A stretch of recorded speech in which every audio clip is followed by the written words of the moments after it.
All right, ready to dive into something uh, chilling and fascinating. We're tackling hell this time, but not the usual fire and brimstone thing you might expect. You've given me a mountain of research on this, from like ancient beliefs to how hell shows up in literature. It's kind of wild how much there is to unpack. It really is, yeah. And what I find fascinating is, the idea of hell, it's terrifying, sure, but it actually tells us a lot about what different cultures, even thousands of years ago, what they valued, what they were afraid of. Okay, so let's start basic. Most people hear hell, and they picture fire, demons, right, the whole shebang. But the stuff you gave me paints a much, I don't know, more complex picture. Right? Oh, absolutely. Punishment's definitely there. Yeah, that's a big theme, but it's not always about, the eternal suffering thing. Like, take ancient Egypt. They had to admit this terrifying devourer of the dead, but for them, it wasn't about endless torment. It was about being completely annihilated, just gone. Imagine that anxiety, you mess up and poof, you're erased. Whoa. Talk about high stakes. That's a whole different ballgame than like suffering forever. It's like their version of hell was all tied into this fear of disorder, of being completely wiped from the cosmic order, like your existence just stops mattering. Yeah, exactly. It gets even more interesting, I think, when you look at the word hell itself. Oh yeah, you had some notes about that, the origins of the word. Wasn't it Proto-Germanic or something? Right, yeah, it comes from that Proto-Germanic word, Zulgit, and it meant concealed place. So originally, not about fire and all that, more about a place that was hidden, mysterious, this whole underworld vibe. Hold on. So hell, at its core, is more about mystery than, like, torture. That's kind of mind-blowing. It makes you think, like, how language shapes how we see the afterlife. We hear hell, we picture flames, but the original meaning was something else entirely. Yeah, it's like we've layered all this centuries of fear and imagery onto a word that originally just meant like the unknown. And that evolution of language, it's kind of mirrored in how the concept itself changed. Like there's Gehenna. Originally, that was just a real valley. Gehenna, that rings a bell, but refresh my memory. Right, so this was outside Jerusalem, basically a garbage dump, and they would burn trash there. So, not a pleasant place. Wait, so an actual garbage fire becomes synonymous with hell? Yeah.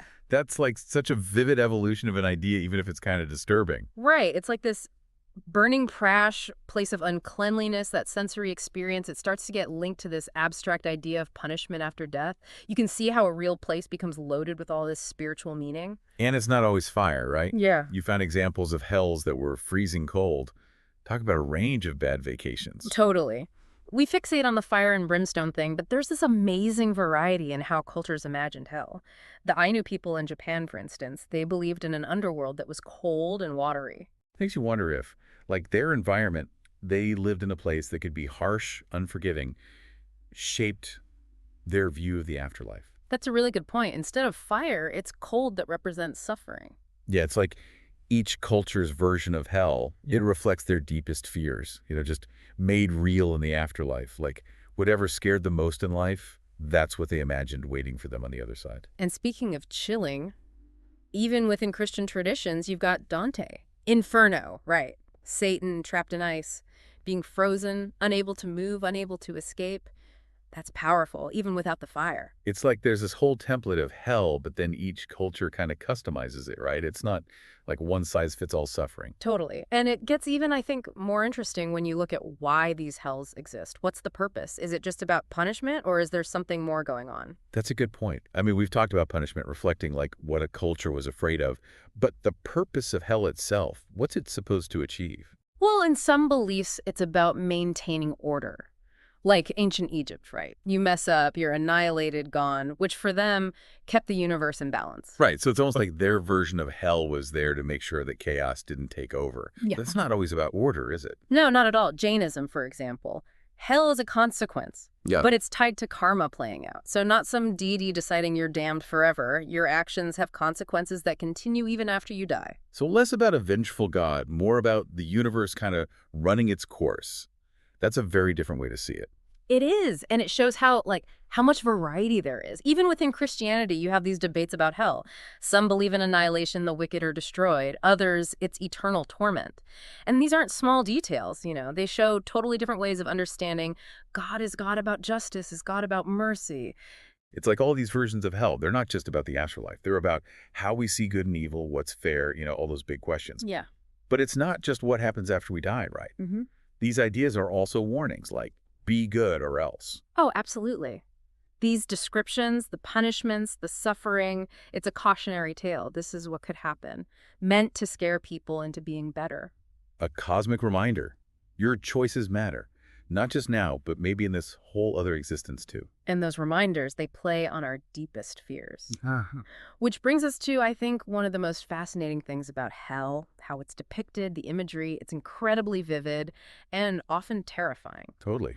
Each culture seems to have its own, like, decorating style when it comes to hell. Right, like Islamic tradition, you've got Jahannam, which is this fiery abyss, 7 levels, each for different types of sinners. And get this, the lowest level, it's for hypocrites.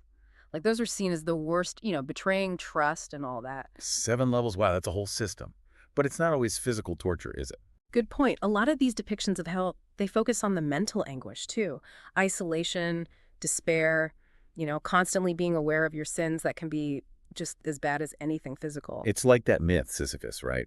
Pushing the boulder uphill forever. No fire, no demons. But that image that captures just the hopelessness of it. The ultimate punishment, your efforts mean nothing, you can't escape, and it shows how hell, it's not just about the afterlife, it's this powerful tool messing with your head to make you behave while you're still alive. Reminder that hell isn't always some literal place. It can be what's going on in your own mind. Exactly. And that leads us to another interesting idea, annihilation. Ceasing to exist. It's not always about suffering, sometimes it's about just nothing. We talked about that with ancient Egypt, like being erased was the worst thing. Yeah. But you found this in other cultures too. Yeah, in some beliefs, hell's not torture, it's oblivion, no pain, no joy, just gone. Like death just wipes the slate clean, every trace of you. Exactly. Take the Hebrew Bible. Sheol, it's described as this shadowy underworld. Not really torment, more like everything's quiet, everyone's forgotten. So not exactly a party, but not torture either, just existing in the shadows. Right, and you see this in ancient Greek philosophy too. Epicurus, he believed that when you die, consciousness just ends. No feeling, no awareness, no afterlife. So for him, heaven and hell, those were ideas for the living, nothing to be scared of after death, because death was nothing.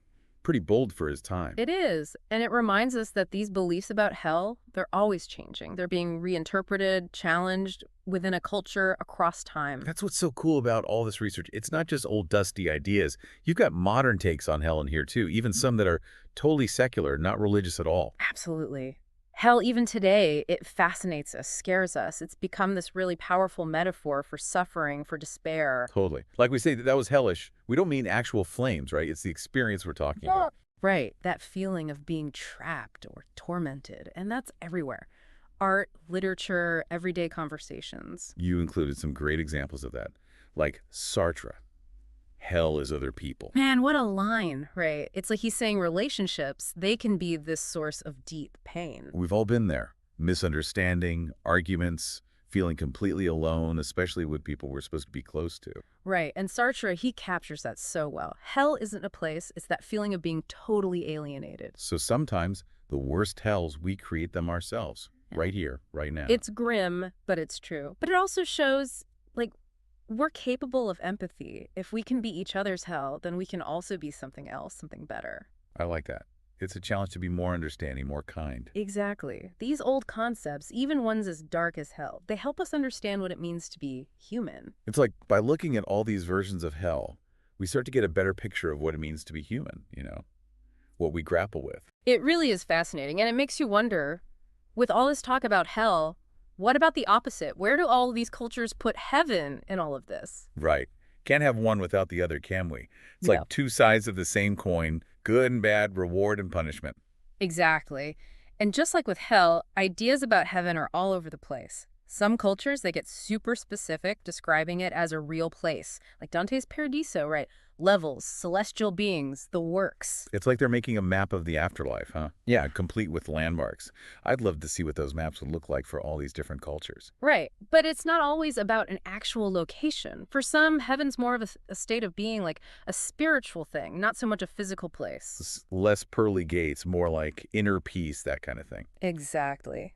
Think of Buddhism nirvana. It's about being free from suffering, from that cycle of death and rebirth. Not going to a specific place, but reaching a state of enlightenment. It's like you're transcending that whole idea of rewards and punishments altogether, moving beyond those earthly concerns.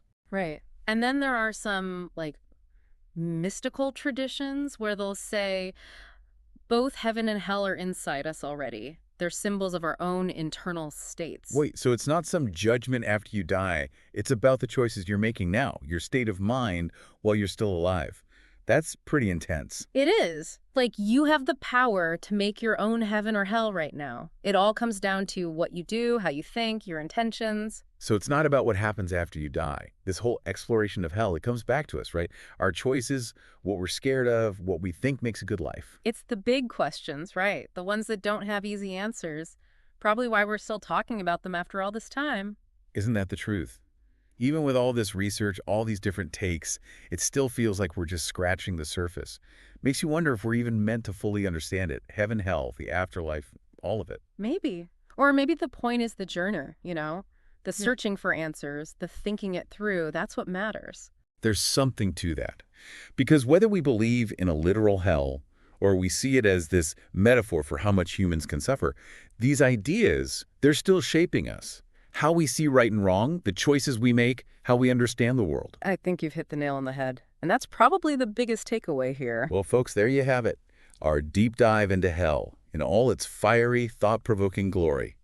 Remember, keep those minds open, keep asking the big questions, and we'll see you next time for another deep dive.